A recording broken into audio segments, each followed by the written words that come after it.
ದೇಶದಾದ್ಯಂತ ಹೆಸರಿಸಬಹುದಾದ ಸಾರ್ವತ್ರಿಕ ಜನಪದ ಕಲೆ ಎಂದರೆ ಕೋಲಾಟ.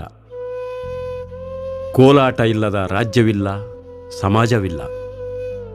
ಕೋಲಾಟ ಜಾತಿ, ಧರ್ಮ, ಪಂಥಗಳನ್ನು ಮೀರಿದ ಕಲೆ. ಎಲ್ಲ ಜನವರ್ಗಗಳಲ್ಲೂ ಬಾಂಧವ್ಯದ ಬೆಸುಗೆಗೆ ಕೋಲಾಟ ಉತ್ತಮ ಉದಾಹರಣೆ. ನಾಡಿನಲ್ಲಿದ್ದರೂ ಸರಿ, ಕಾಡಿನಲ್ಲಿದ್ದರೂ ಸರಿ, ಕೋಲು ಹೊಡೆಯುವುದೇ ಸರಿ.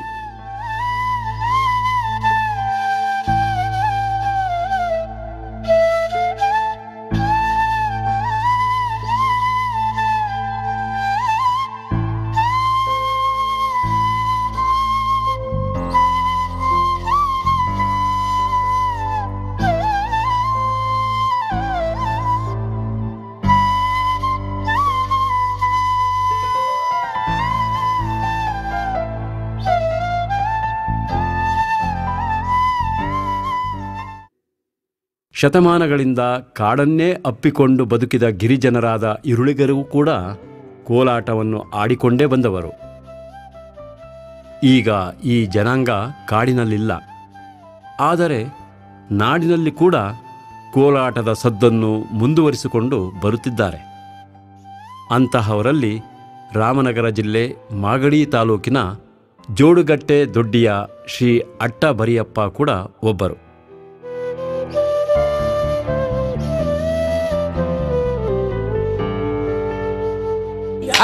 ಸಣ್ಣ ನಾಮದ ಪಮುಲ ಸರ ಬುನಗಡಿ ನೂಲೆ ನಂಗದಯ್ಯ.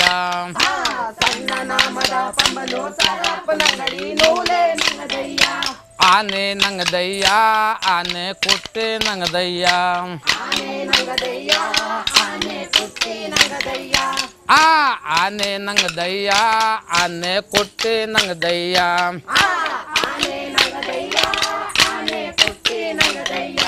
ಸಣ್ಣ ನಾಮದ ಪಮುಲ ಸರ ಬುನಗಡಿ ನೂಲೆ ನಂಗದಯ್ಯ.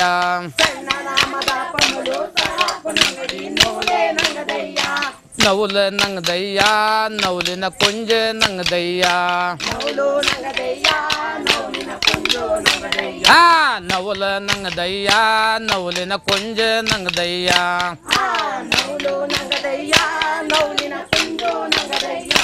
ಸಣ್ಣ ನಾಮದ ಪಮುಲ ಸರ ಬುನಗಡಿ ನೂಲೆ ನಂಗದಯ್ಯ.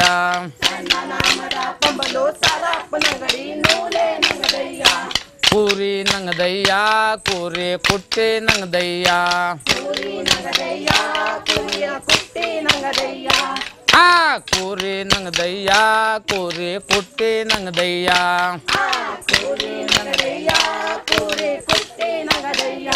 ಸಣ್ಣ ನಾಮದ ಪಮುಲ ಸರ ಬುನಗಡಿ ನೂಲೆ ನಂಗದಯ್ಯ.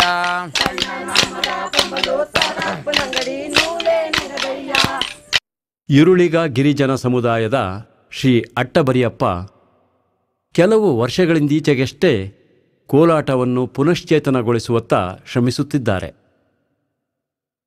ತಮ್ಮ ಸಮುದಾಯದ ಜನರು ದಿನನಿತ್ಯದ ಕಷ್ಟ ಕೋಟಲೆಗಳಿಂದ ಜೀವನ ನಡೆಸುವುದೇ ದುಸ್ತರವಾಗಿರುವಾಗ ಈ ಕೋಲಾಟವನ್ನು ಕಟ್ಟಿಕೊಂಡು ಮಾಡಬೇಕಾದ್ದೇನು ಎನ್ನುವ ಪರಿಸ್ಥಿತಿಯಲ್ಲಿ ಇದ್ದವರು ಇವರು. ಆದರೆ ಅನಾದಿ ಕಾಲದಿಂದಲೂ ರೂಢಿಯಲ್ಲಿದ್ದ ಕಲೆಯನ್ನು ಮೂಲೆಗುಂಪು ಮಾಡುವ ಮನಸ್ಸಾಗಲಿಲ್ಲ ಇವರಿಗೆ. ನಮ್ಮ ಅಧ್ಯಕ್ಷರು, ನಮ್ಮ ಜಿಲ್ಲಾಧ್ಯಕ್ಷರು ಕೃಷ್ಣಮೂರ್ತಿಯವರು ಬಂದ ಮೇಲೆ ಯಾವುದಾದ್ರೂ ಒಂದು ನಿಮ್ಮ ಇದರಲ್ಲಿ ಕಲೆ ತಂಡಕ್ಕೆ ಸೇರಿಸ್ಕೋಬೇಕಲ್ಲ, ಯಾವುದದೇ ಅಂತ ಕೇಳಿದ್ರು. ಇವ್ರು ನಮಗೆ ಕೊಟ್ಟಿದ್ರಲ್ಲ ಇದೆಯಾ, ಆವಾಗ ಸರ್ ನಮ್ಮ ಹತ್ರ ಈ ವಿದ್ಯೆ ಅದೇ, ಈ ವಿದ್ಯೆ ನಾವು ಬಳಸ್ಕೊಂಬತ್ತೀವಿ ಅಂತಂದಮೇಲೆ ಆಮೇಲೆ ನಮ್ಮನ್ನು ರಾಮನಗರಕ್ಕೆ ಕರೆಸಿದ್ರು ನಮ್ಮ ತಂಡನ. ಅಲ್ಲಿಂದ ಈಚೆಗೆ ನೋಡಿ ಇದು ಬೆಳ್ಕೊಬತ್ತು. ಇಂತಹ ಸಂದರ್ಭದಲ್ಲಿ ಇವರ ನೆರವಿಗೆ ಬಂದವರು ಇರುಳಿಗ ಕ್ಷೇಮಾಭಿವೃದ್ಧಿ ಸಂಘದ ಅಧ್ಯಕ್ಷರಾದ ಶ್ರೀ ಕೃಷ್ಣಮೂರ್ತಿಯವರು. ಸಾಂಸ್ಕೃತಿಕವಾಗಿ ಸಮೃದ್ಧಿಯಾಗಿದ್ದರೆ ಮಾತ್ರ ಒಂದು ಸಮುದಾಯ ಆರೋಗ್ಯವಾಗಿರುತ್ತದೆ ಎಂದು ನಂಬಿದವರು ಇವರು. ನಮ್ಮ ಒಂದು ಇರುಳಿಗ ಸಮುದಾಯದಲ್ಲಿ ಕಲೆ, ಮೂಲ ಕಲೆಗಳೇ ಆಧಾರ. ಏನು ಕಾಡಿನಲ್ಲಿ ವಾಸ ಮಾಡ್ಕೊಂಡಿದ್ದಾಗ ಸುಮಾರು ಕಲೆಗಳಿದೆ ನಮ್ಮಲ್ಲಿ. ಕಣಿ, ಮುಖ್ಯವಾಗಿ ನಮ್ಮ ಇರುಳಿಗರಿಗೆ ಕಣಿ ಇರ್ಬೋದು, ತಟ್ಟೆ ಶಾಸ್ತ್ರ ಇರ್ಬೋದು, ಮರಶಾಸ್ತ್ರ, ದೀಪಶಾಸ್ತ್ರ ಮತ್ತು ಕೋಲಾಟ, ಮತ್ತು ನಮ್ಮೆಲ್ಲೇ ಇದೆ ಒಂದು ದೇವರ ಏನು ನಮ್ಮ ಒಂದು ಹಿರೀಕರನ್ನ ಒಂದು ಎಳೆಯಮ್ಮ, ಬರೆಯಮ್ಮ, ಬರಗಮ್ಮ ಈ ಥರ ಒಂದು ನಮ್ಮ ಹಿರೀಕರನ್ನ ಪೂಜಿಸುವಂಥ ಆರಾಧಿಸುವಂಥ ಒಂದು ಕಲೆಗಳಿದೆ. ಇಂಥ ಒಂದು ಕಲೆಗಳನ್ನು ಏನು ಹೊರ ಜಗತ್ತಿಗೆ ತರದೇನೆ ಹಳ್ಳಿ ಕೇವಲ ಮನೆಗಳಲ್ಲಿ ಮಾತ್ರ ಮಡಿಕೊಂಡಿದ್ದಂಥ ಸಂದರ್ಭದಲ್ಲಿ ನಮ್ಮ ಒಂದು ಕಲೆಯನ್ನು ಎಲ್ಲ ಕಡೆಯೂ ತೋರಿಸ್ಬೇಕು. ಎಲ್ಲ ಒಂದು ಕಡೆ ತೋರಿಸಿ ನಮ್ಮ ಇರುಳಿರು ಕಲೆ ಈ ಥರ ಇದೆ ಅನ್ನೋಂಥ ಪ್ರಚಾರ ಮಾಡಬೇಕು. ಇವರ ಫಲವಾಗಿ ಇಂದು ಜೋಡುಗಟ್ಟೆ ದೊಡ್ಡಿಯ ಮಕ್ಕಳು ಕೋಲಾಟದಲ್ಲಿ ಪ್ರಾವೀಣ್ಯತೆಯನ್ನು ಪಡೆಯುವಲ್ಲಿ ಸಫಲರಾಗಿದ್ದಾರೆ. ಅದರ ಹಿಂದಿನ ಶಕ್ತಿ ಶ್ರೀ ಅಟ್ಟಬರಿಯಪ್ಪ ಎಂದರೆ ತಪ್ಪಾಗಲಾರದು. ಕೋಲಾಟದ್ದೇನಾದರೂ ನಿಮ್ಮ ಹತ್ರ ಕಲಾ ತಂಡ ಆಯ್ತಾ ಅಂತ ಕೇಳಿದ್ರು. ಐತೆ ಸರ್, ನಮ್ಮ ಹತ್ರ ಕಲಾ ತಂಡ ಐತೆ ಅಂತಂದೆ. ಆವಾಗ ಒಂದು 12 ಜನ ಸೆಟ್ ಮಾಡಿ ಕಲಾ ತಂಡನ ಮಾಡಿದೆ, ಕಲಿಸ್ದೆ. ಎಲ್ಲ ಹೊಸ ಹುಡುಗರಾದ್ರೂ ಕಲಿಸ್ದೆ. 2-3 ತಿಂಗಳು ಸಾಧನೆ ಮಾಡಿ ಕಲಿಸ್ದೆ ಸರ್. ಕಲಿಸಿ ಯಾವಾಗ ರಾಮನಗರ ಓದೋಕ್ಕೂ ಯಶಸ್ಸಾಯಿತು. ನಂದು ಯಶಸ್ಸಾದ್ರೂ ಅಲ್ಲಿ ನಮಗೆ ಇದನ್ನು ಕೊಡಲಿಲ್ಲ, ನನಗೆ ಗೊತ್ತಿಲ್ಲ ಅದ್ರ ಬಗ್ಗೆದು. ಈ ಥರ ಪ್ರಶಸ್ತಿ ಕೊಡ್ತಾರೆ, ತಗೋಬೇಕು ಬಿಡಬೇಕು ಅಂತಂದು ನಮ್ಮ ಕೃಷ್ಣಮೂರ್ತಿಯವ್ರಿಗೂ ಅಧ್ಯಕ್ಷರಿಗೂ ಗೊತ್ತಾಗಲಿಲ್ಲ. ಆವಾಗ ಒಂದು ಸಾರಿ ಬಂದ್ಬಿಟ್ಟೆ. ಇನ್ನೊಂದು ಸಾರಿ ಹೋದಾಗ ಆವಾಗ ನಮ್ಮ ಕೃಷ್ಣಮೂರ್ತಿಯನ್ನೇ ಆ ಕಲಾ ತಂಡದನ್ನ ಪ್ರಶಸ್ತಿ ತಗೊಳಪ್ಪ ನೀನು ಮಡಿಕೋ ಇದನ್ನು ಅಂತ ಕೊಟ್ಟರು. ಆವಾಗಿಂದ ಈಚೆಗೆ ನಮ್ಮ ಕಲಾ ತಂಡ ಏನು ಮಾಡಬೇಕು, ಹೆಂಗೆ ಮಾಡಬೇಕು, ಯಾವ ಥರ ಹೋಗಬೇಕು, ನಮ್ಮ ಕಲಾ ತಂಡ ಉಳಿಸ್ಕೋಬೇಕಾ ಕಳಿಬೇಕಾ ಅದನ್ನು ನಮಗೆ ತೋರ್ಪಡೆ ಮಾಡಿಕೊಟ್ರು ಯಾರು? ನಮ್ಮ ಕೃಷ್ಣಮೂರ್ತಿಯವರು. ಮಂಡಿ ಮೇಲೆ ಗಾಯವೇನೋ ರಂಗ, ಮಾಗಡಿಯ ಬೀದಿಲಿ ಕೊಲೆನ್ನು ಉಯ್ಯುವಾಗ ಮಂಡಿ ಮೇಲೆ ಕೀಡಿ ಬಿದ್ದಿ ಗಾಯ ಕಾಣೋ ರಂಗ.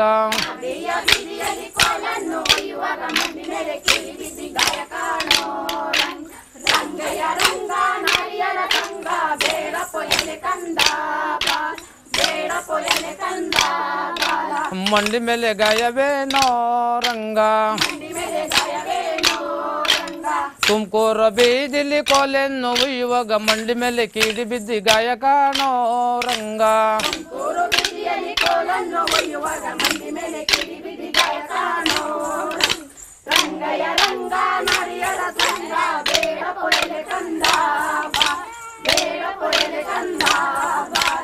ಮಂಡಿ ಮೇಲೆ ಗಾಯವೇನೋ ರಂಗ, ತುಮಕೂರು ಬೀದಿಲಿ ಕೋಲೆನ್ನು ಉಯ್ಯುವಾಗ ಮಂಡಿ ಮೇಲೆ ಕೀಡಿ ಬಿದ್ದಿ ಗಾಯ ಕಾಣೋ ರಂಗ.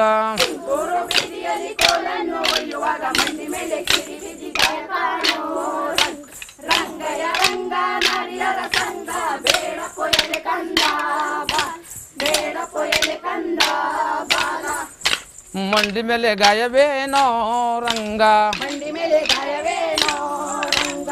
ಮಂಡಿ ಮೇಲೆ ಗಾಯವೇನೋ ರಂಗ, ಕುಣ್ಗಾಲ ಬೀದಿಲಿ ಕೋಲೆನ್ನು ಉಯ್ಯುವಾಗ ಮಂಡಿ ಮೇಲೆ ಕೀಡಿ ಬಿದ್ದಿ ಗಾಯ ಕಾಣೋ ರಂಗ.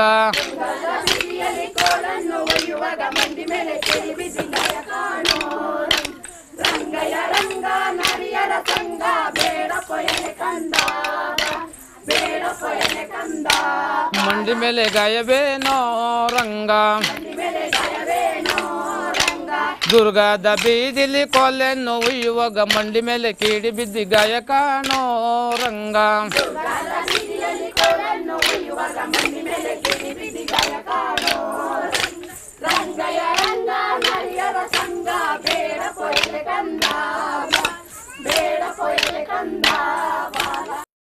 ಸುಮಾರು 50 ವರ್ಷದ ಅಟ್ಟಬರಿಯಪ್ಪ ಹುಟ್ಟಿದ್ದು ಇದೇ ಜೋಡುಗಟ್ಟೆಯಲ್ಲಿ. ತಂದೆ ಮೂಗಯ್ಯ, ತಾಯಿ ಮಾದಮ್ಮ. 4ನೇ ತರಗತಿಯವರೆಗೂ ಓದಿದ ಬರಿಯಪ್ಪ ಬಡತನದಿಂದ ಮುಂದೆ ಓದಲಾಗಲಿಲ್ಲ. ದೊಡ್ಡ ಬೈರಮ್ಮ ಅವರನ್ನು ಮದುವೆಯಾದ ಇವರಿಗೆ 6 ಜನ ಮಕ್ಕಳು, 4 ಹೆಣ್ಣು 2 ಗಂಡು. ಬಾಲ್ಯದಿಂದ ಅವರಿವರ ಮನೆಯಲ್ಲಿ ಮನೆ ಆಳಾಗಿ ದುಡಿದ ಬರಿಯಪ್ಪ ನಂತರದ ದಿನಗಳಲ್ಲಿ ಕೂಲಿಕಾರರಾಗಿ ದುಡಿಯುತ್ತಿದ್ದಾರೆ. ಕಡು ಬಡತನವನ್ನೇ ಅಪ್ಪಿಕೊಂಡು ಬಂದ ಇವರು ಇಂದೂ ಕೂಡ ಬದುಕಿನ ಜಂಜಾಟದಲ್ಲಿ ತೊಳಲಾಡುತ್ತಿದ್ದಾರೆ. ಇಂತಹ ಕಠಿಣ ಪರಿಸ್ಥಿತಿಯಲ್ಲೂ ತನ್ನ ಸಮುದಾಯದ ಸಾಂಸ್ಕೃತಿಕ ಉಳಿವಿಗೆ ಶ್ರಮಿಸುತ್ತಿರುವುದು ಶ್ಲಾಘನೀಯವಾಗಿದೆ. ಎಂತೆತ್ತ ಗಾಡಿ ತಂತಿ ಮೇಲಾಡಿ ಜೋಡು ಪಿರಂಗಿರು ಮಾಡಿದ ಗಾಡಿ,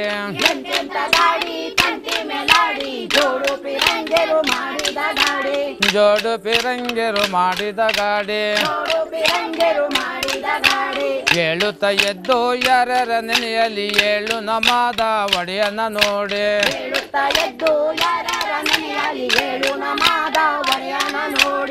ಏಳು ನಮಾದ ಒಡೆಯನ ನೋಡಿ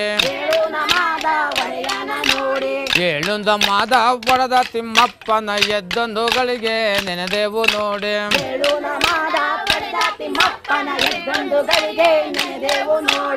ಎದ್ದೊಂದುಗಳಿಗೆ ನೆನೆದೆವು ನೋಡಿ ಬಾಲ ಹನುಮೈನ ನೀಲೆಯ ನೋಡಿರಿ ಬಾಳೆಯ ವನವ ವರಗವ್ರೆ ನೋಡಿ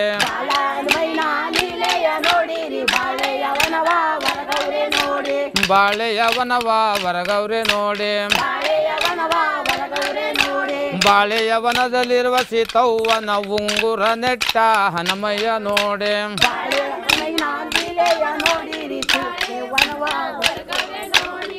ಬಾಳೆಯ ವನದಲ್ಲಿರುವ ಸೀತವ್ವನ ಉಂಗುರ ನೆಟ್ಟ ಹನುಮಯ್ಯ ನೋಡಿ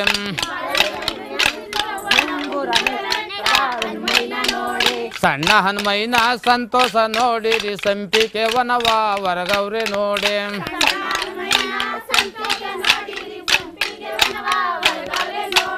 ಸಂಪಿಕೆ ವನವ ವರಗವ್ರೆ ನೋಡಿ ಸಂಪಿಕೆ ವನವ ವರಗವ್ರೆ ನೋಡಿರಿ ಸಂಪಿಕೆ ವನದಲ್ಲಿರುವ ಸೀತವ್ವನ ಉಂಗುರ ನೆಟ್ಟ ಹನುಮಯ್ಯ ನೋಡಿ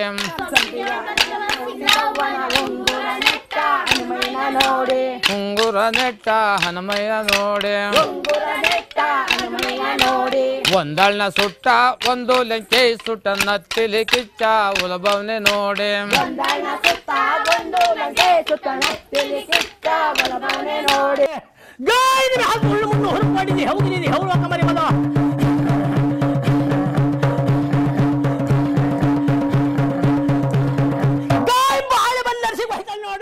ಇರುಳಿಗರಲ್ಲಿ ಕಣಿಪದ, ಸೋಬಾನೆ ಪದ ಮತ್ತು ಕೋಲಾಟ ಪ್ರಮುಖವಾಗಿ ಕಂಡುಬರುವ ಜನಪದ ಕಲಾ ಪ್ರಕಾರಗಳು.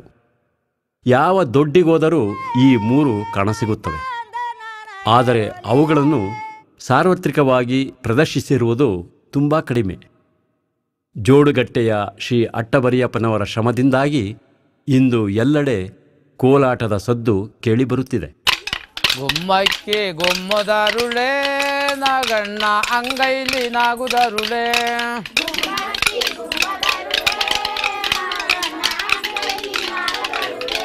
ನಾಗಣ್ಣ ಅಂಗೈಲಿ ನಾಗುದರುಳೆ ನಾಗುದರಳೆ ಶಬ್ದ ಕೇಳಿ ನಾಗಣ್ಣ ರಂಬೇರೋ ಬಂದರಲ್ಲೋ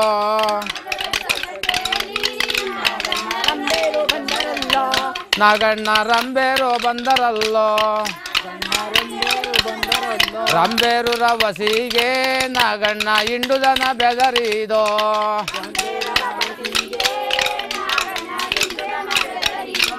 ನಾಗಣ್ಣ ಇಂಡುದನ ಬೆದರಿದೋ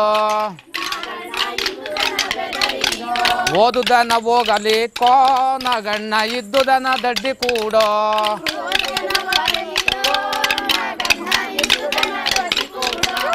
ಗುಮ್ಮಕ್ಕೆ ಗುಮ್ಮದರುಳೆ ನಾಗಣ್ಣ ಅಂಗೈಲಿ ನಾಗುದರುಳೆ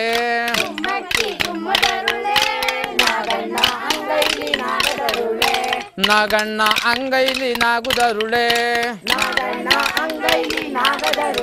ನಾಗುದರುಳೆ ಶಬ್ದ ಕೇಳಿ ನಾಗಣ್ಣ ರಂಬೇರೋ ಬಂದರಲ್ಲೋ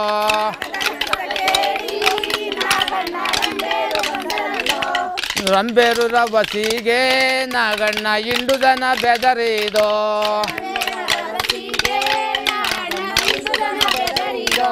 ಓದುದನ ಹೋಗಲಿಕ್ಕೋ ನಾಗಣ್ಣ ಇದ್ದುದನ ದಡ್ಡಿ ಕೂಡೋ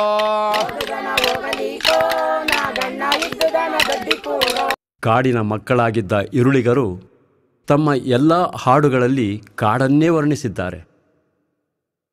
ಕಾಡಿನ ಪ್ರಾಣಿ, ಪಕ್ಷಿ, ಗಿಡ, ಮರ, ಗೆಡ್ಡೆ, ಗೆಣಸು, ಗಾಳಿ, ಮಳೆ ಹೀಗೆ ನಾನಾ ವಿಧದಲ್ಲಿ ಅರಣ್ಯದ ಸೊಬಗನ್ನು, ಅದರ ಅನನ್ಯತೆಯನ್ನು ಹಾಡುಗಳಲ್ಲಿ ಕಟ್ಟಿಕೊಂಡಿದ್ದಾರೆ. ಹಾಗಾಗಿ ತಮ್ಮ ಕೋಲಾಟದ ಪದಗಳಲ್ಲಿ ಅವೇ ತುಂಬಿ ತುಳುಕುತ್ತಿವೆ. ಪದಗಳು ಇರುಳಿಗರ ಉಪಭಾಷೆಯಲ್ಲಿರುವುದು ಒಂದು ವಿಶೇಷ. ಇತ್ತೀಚೆಗೆ ಕೆಲವರು ಅವುಗಳನ್ನು ಕನ್ನಡೀಕರಿಸಿಕೊಂಡು ಹಾಡುತ್ತಿದ್ದಾರೆ. ಕೂಲಿ ನಂಗದಯ್ಯ ಪೂಲಿ ಕುಟ್ಟಿ ನಂಗದಯ್ಯ ಸಣ್ಣ ನಾಮದ ಪಮಲ ಸರಾಬ್ ನಂಗಡಿ ನೂಲೆ ನಂಗದಯ್ಯ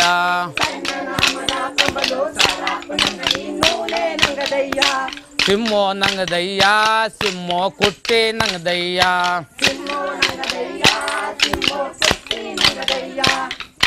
ಸಿಮ್ಮೋ ನಂಗದಯ್ಯ ಸಿಮ್ಮೋ ಕುಟ್ಟಿ ನಂಗದಯ್ಯ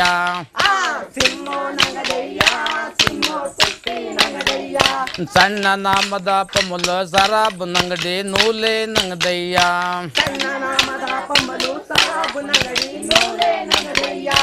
ಮಾಡು ನಂಗದಯ್ಯ ಮಾಡಿನ ಕಂಡು ನಂಗದಯ್ಯ ಮಾಡು ನಂಗದಯ್ಯ ಮಾಡಿನ ಕಂಡು ನಂಗದಯ್ಯ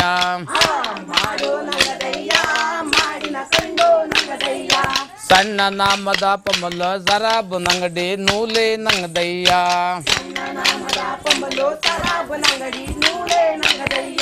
ಕತ್ತೆ ನಂಗದಯ್ಯ ಕತ್ತೆ ಕುಟ್ಟಿ ನಂಗದಯ್ಯ ಕತ್ತೆ ನಂಗದಯ್ಯ ಕತ್ತೆ ಕುಟ್ಟಿ ನಂಗದಯ್ಯ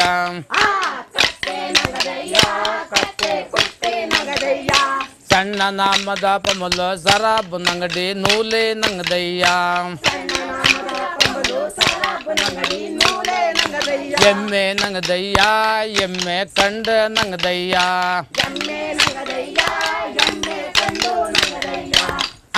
ಎಮ್ಮೆ ನಂಗದಯ್ಯ ಎಮ್ಮೆ ಕಂಡ ನಂಗದಯ್ಯ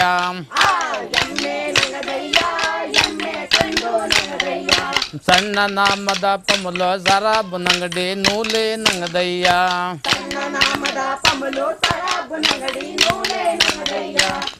ಸಮಯವಿದ್ದಾಗಲೆಲ್ಲ ಅಟ್ಟಬರಿಯಪ್ಪ ತಮ್ಮ ದೊಡ್ಡಿಯ ಮಕ್ಕಳನ್ನು ಸೇರಿಸಿಕೊಂಡು ಕೋಲಾಟದಲ್ಲಿ ಸಜ್ಜುಗೊಳಿಸುವತ್ತ ನಿಗಾವಹಿಸುತ್ತಾರೆ.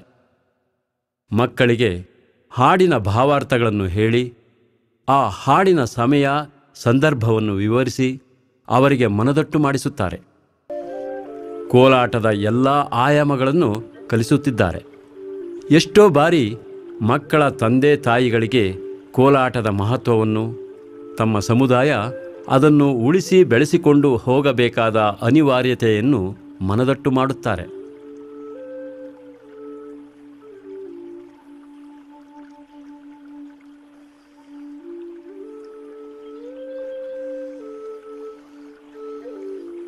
ಜೋಡುಗಟ್ಟೆಯ ಕಾಡಿನಂಚಿನಲ್ಲಿ ಬದುಕುತ್ತಿರುವ ಅಟ್ಟಬರಿಯಪ್ಪನವರಿಗೆ ಸ್ವಂತ ಮನೆ ಮಾತ್ರವಿದ್ದು ಯಾವುದೇ ಕೃಷಿ ಭೂಮಿ ಇಲ್ಲ. ಮಳೆ ಬೆಳೆ ಆದರೆ ಮಾತ್ರ ಇವರಿಗೆ ಒಂದಿಷ್ಟು ಕೃಷಿ ಕೂಲಿ, ಇಲ್ಲದಿದ್ದರೆ ಬದುಕೇ ಕಷ್ಟ. ಸದ್ಯ ಸರ್ಕಾರ ಇವರ ದೊಡ್ಡಿಗೆ ಮೂಲ ಸೌಕರ್ಯಗಳನ್ನು ಒದಗಿಸಿದೆ ಎಂಬುದೇ ಸಮಾಧಾನದ ವಿಷಯ.